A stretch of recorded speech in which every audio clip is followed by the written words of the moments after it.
Assalamualaikum warahmatullahi wabarakatuh. Perkenalkan, nama saya Muhammad Alfon Khairusidiki dari Prodi PGSD 2020. Saya di sini akan memaparkan materi tentang lingkungan pendidikan. Kalian tahu gak sih apa itu lingkungan pendidikan? Nah, lingkungan pendidikan adalah segala sesuatu yang ada di sekitar manusia, baik berupa benda mati, makhluk hidup, ataupun peristiwa-peristiwa yang terjadi, termasuk kondisi masyarakat yang dapat memberikan pengaruh kuat kepada individu. Adapun fungsi lingkungan pendidikan adalah membantu peserta didik dalam interaksi dengan berbagai lingkungan di sekitarnya. Lingkungan pendidikan ini terbagi atas 3 jalur. Yang pertama, pendidikan informal, yang kedua, pendidikan formal, yang ketiga, pendidikan non-formal. Yang pertama, pendidikan informal. Pendidikan informal adalah jalur pendidikan yang dilakukan di lingkungan keluarga dan di lingkungannya, di mana kegiatan belajar dilakukan secara mandiri. Adapun fungsi dan peranan pendidikan informal. Yang pertama, membantu meningkatkan hasil belajar anak, baik pendidikan formal maupun non-formal.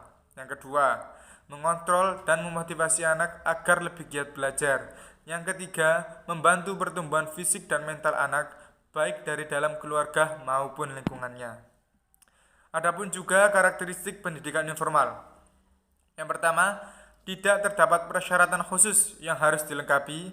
Yang kedua, peserta didik tidak perlu mengikuti ujian tertentu. Yang ketiga, proses pendidikan dilakukan oleh keluarga dan lingkungan. Yang keempat, tidak terdapat kurikulum tertentu yang harus dijalankan. Yang kelima, tidak terdapat jenjang dan dalam proses pendidikannya. Contoh-contoh pendidikan informal. Yang pertama, pendidikan budi pekerti. Yang kedua, pendidikan agama. Yang ketiga, pendidikan etika. Yang keempat, pendidikan sopan santun. Yang kelima, pendidikan moral. Dan yang keenam, sosialisasi dengan lingkungan. Yang kedua, pendidikan formal. Pendidikan formal merupakan pendidikan di sekolah yang diperoleh secara teratur, sistematis, bertingkat atau berjenjang, dan dengan mengikuti syarat-syarat yang jelas. Adapun ciri-ciri pendidikan formal. Yang pertama, memiliki kurikulum yang jelas. Yang kedua, materi pembelajaran yang digunakan bersifat akademis. Yang ketiga, memberlakukan syarat tertentu bagi peserta didik. Yang keempat, proses pendidikannya cukup lama. Yang kelima, penyelenggaraan pendidikan berasal dari pihak pemerintah maupun swasta. Yang keenam, tenaga pengajar harus memenuhi klasifikasi tertentu. Yang ketujuh, peserta didik mengikuti ujian formal. Tujuan adanya pendidikan formal adalah untuk membentuk insan yang memiliki kedewasaan jasmani dan rohani. Adapun fungsi pendidikan formal, yang pertama, melatih kemampuan akademis. Yang kedua, melatih mental, fisik, dan disiplin. Yang ketiga, melatih tanggung jawab. Yang keempat, mengembangkan diri dan kreativitas. Yang kelima, membangun jiwa sosial. Dan yang keenam, membentuk identitas diri.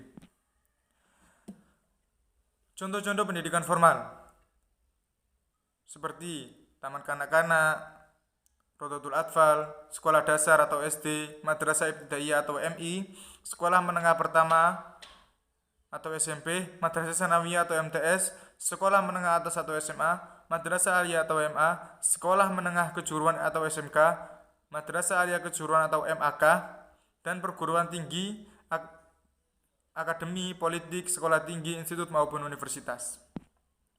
Yang ketiga, pendidikan non-formal. Pendidikan non-formal adalah jalur pendidikan yang tujuannya untuk mengganti, menambah, dan melengkapi pendidikan formal.